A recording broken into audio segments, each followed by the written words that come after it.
പ്രിയ സുഹൃത്തുക്കളെ, നമുക്ക് ഒരു വാഴ ഇലയിൽ ഒരു ഇഡലി ഉണ്ടാക്കാം. വാഴ ഇലയിലെ ഇഡലി ഇതെല്ലാവർക്കും പരിചയമുള്ള കാര്യമാണ്. നിങ്ങളുടെ എല്ലാവരുടെയും ചെറുപ്പത്തിലൊക്കെ വീടുകളിൽ ഇതുപോലെ ഇഡലി പാത്രത്തിൽ വാഴയില വാട്ടി മുറിച്ച് ഇഡലിയുടെ ഷേപ്പിലാക്കി അങ്ങനെയായിരുന്നു ഉണ്ടാക്കിക്കൊണ്ടിരുന്നത്. എല്ലാവർക്കും അറിയാവുന്ന കാര്യം തന്നെയാണ്. പക്ഷേ ഇപ്പോൾ ആരും അങ്ങനെ അത് കണ്ടിന്യൂ ചെയ്യുന്നില്ല. പക്ഷേ ഞാനിപ്പോഴും ഇത് കണ്ടിന്യൂ ചെയ്യുന്നുണ്ടെന്ന് വേണം പറയാൻ. കാരണം വളരെ എളുപ്പമാണ് ഇഡ്ഡലി ഇളക്കിയെടുക്കാൻ. പിന്നെ നല്ല ടേസ്റ്റാണ്. നമുക്ക് ഈ വാഴയിലയുടെ സ്വാദ് പ്രത്യേകം നമുക്കറിയാൻ പറ്റും. നല്ല ടേസ്റ്റാണ്. പിന്നെ അതേപോലെ നമുക്കറിയാമല്ലോ, പൊതിച്ചോറ്, വാഴയിലക്കകത്തെ പൊതിച്ചോറ് തന്നെ എല്ലാവർക്കും ഇഷ്ടമുള്ള കാര്യമാണല്ലോ. അപ്പോൾ അതേപോലെ തന്നെ ടേസ്റ്റുണ്ട് ഈ ഇഡ്ഡലിക്കും, വാഴയിലക്കകത്തെ ഇഡ്ഡലി. നമ്മളിതൊക്കെ ചുമ്മാതെ കാണിക്കുന്നു. ആർക്കെങ്കിലുമൊക്കെ നെക്സ്റ്റ് ജനറേഷനിലുള്ളവർക്ക് അറിയാൻ വയ്യാത്തവരൊക്കെ കണ്ടു പഠിച്ചോട്ടെ. ഏതെങ്കിലും കാലത്തൊക്കെ ഈ വീഡിയോ കാണുവാണെങ്കിൽ, അല്ലെങ്കിൽ ഇപ്പോൾ കണ്ടു വെക്കട്ടെ എന്നൊക്കെ ഒരു ഉദ്ദേശത്തിന് ഞാനങ്ങ് ഇട്ടു എന്നുള്ളതേ ഉള്ളൂ. മിക്കവാറും ഞാനിവിടെ വാഴയിലക്കകത്ത് തന്നെയാണ് ഇഡ്ഡലി ഉണ്ടാക്കുന്നത്. വളരെ എളുപ്പം ഉണ്ടാക്കാമെന്നുള്ളതാണ് ഒരു പ്രത്യേകത. പിന്നെ വാഴയില നമ്മളൊന്ന് എടുത്ത് വാട്ടി ഒന്ന് വട്ടത്തിൽ മുറിച്ചെടുക്കുന്ന പ്രശ്നം മാത്രമേ ഉള്ളൂ. പിന്നെ അല്പം എണ്ണ പുരട്ടുക, സംഭവം റെഡിയാണ്. ഓൾഡ് ഈസ് ഗോൾഡ് എന്നാണല്ലോ പറയുന്നത്.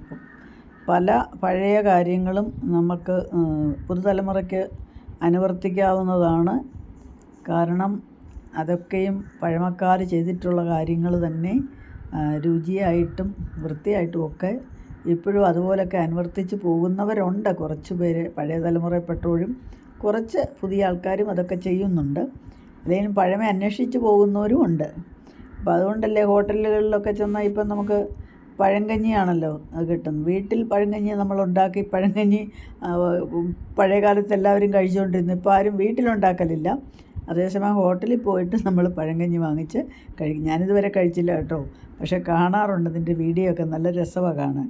പിന്നെ അത് നമ്മൾ കഴിച്ച പോലൊന്നും അല്ല. എല്ലാ സർവ്വവിധ കറികളും എല്ലാം കൂട്ടിയാണ് ഇപ്പോഴത്തെ പഴങ്കഞ്ഞി എല്ലാവരും ഹോട്ടലുകളിൽ നിന്ന് വാങ്ങിച്ച് കഴിക്കുന്നത്. അപ്പോൾ പഴങ്കഞ്ഞി അവിടെ നിൽക്കട്ടെ, നമുക്ക് ഇഡ്ഡലി ഉണ്ടാക്കാം ഇലയ്ക്കകത്ത്, അത് വാഴയിലയ്ക്കകത്ത്.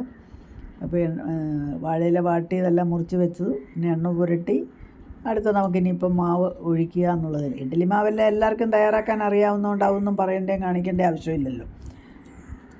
ഇപ്പം നല്ല പുളിച്ച ഇഡ്ഡലിക്ക് പാകത്തിനായിട്ട് പുളിച്ച മാവാണ്. പല ദിവസം അരച്ച് വെക്കണം, അതെല്ലാവർക്കും അറിയാം. അതൊന്നും പ്രത്യേകിച്ച് പറയാനൊന്നുമില്ല. അപ്പോൾ റെഡിയായ മാവ് ഇങ്ങനെ നമ്മൾ ഇഡ്ഡലി പാത്രത്തിലോട്ട് ഓരോ ഇല കഷ്ണവും വെച്ച് അങ്ങോട്ട് ഒന്ന് ശ്രദ്ധിച്ച് ഒഴിക്കുക എന്നുള്ളതേ ഉള്ളൂ. കുറച്ച് ലൂസാകരുത്. ലൂസായി കഴിഞ്ഞാൽ അങ്ങ് പരന്നു പോകും ഇഡ്ഡലി. ഇത്ര അല്ലെങ്കിൽ തന്നെ ഇഡ്ഡലിക്ക് അധികം നമ്മൾ ലൂസാക്കത്തില്ലല്ലോ. ദോശയെപ്പോലെ ലൂസാക്കത്തില്ല. പിന്നെ ചിലപ്പോൾ ഇച്ചിരി ലൂസായി പോയെന്നും വരും. എന്നാലും സാരമില്ല. സ്വല്പം പരന്നായാലും പലവിധ ഷേപ്പുകളിൽ വളഞ്ഞും പുളഞ്ഞും ഒക്കെ നമ്മുടെ ഇഡ്ഡലി കിട്ടുന്നതായിരിക്കും. എങ്ങനെയൊക്കെ നമ്മൾ ഒഴിച്ചാൽ അല്പം വളവും ഉള്ളിലോട്ട് അല്പം കയറി ഇറങ്ങി ഒക്കെയാണ് വാഴയിലയിലെ ഇഡ്ഡലി. അത് കാണാൻ തന്നെ ഒരു ഭംഗിയാണ്. നല്ല റൗണ്ടിലൊന്നും ഇരിക്കത്തില്ല. ആ റൗണ്ട് വേണ്ട, റൗണ്ട് ഇല്ലാതിരിക്കുക നല്ലത്. അങ്ങനെ ഞാനിപ്പോൾ വാഴയിലയിൽ ഇഡ്ഡലി ഉണ്ടാക്കുന്നത് നിങ്ങളെ ഒന്ന് കാണിച്ചേക്കാമെന്ന് വിചാരിച്ചു. ഇത് ഞാൻ മുമ്പും ഇതുപോലെ ഇഡ്ഡലിയുടെ വീഡിയോ ഇട്ടിട്ടുണ്ട്. എല്ലാ കാലത്തും കാലത്തിനനുസരിച്ച് എല്ലാ കാലത്തും ഇത് അപ്ഡേറ്റഡ് ആയിട്ടുള്ള സംഭവമാണ്. അപ്പോൾ ഇഡ്ഡലി എന്നും എല്ലാവരും കഴിക്കുന്നുണ്ട്, അപ്ഡേറ്റഡാണ്. അപ്പോൾ പിന്നെ വാഴയിലയിലെ ഇഡ്ഡലി കൂടെ അപ്ഡേറ്റഡ് ആകട്ടെന്ന് വിചാരിച്ചിട്ടാണ് ഇത് കാണിക്കാമെന്ന് വെച്ചത്.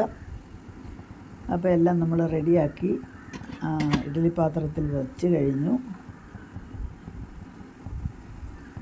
ഇനി നമുക്ക് ഇഡ്ഡലിയുടെ കൂടെ അടുത്ത സാമ്പാറിനുള്ള പരിപാടി നോക്കണം. അത് ഞാൻ എടുത്തു വെച്ചിട്ടുണ്ട്, പക്ഷേ നീണ്ടുപോകും. അതുകൊണ്ട് വേറൊരു വീഡിയോ ആയിട്ട് അതിടാം.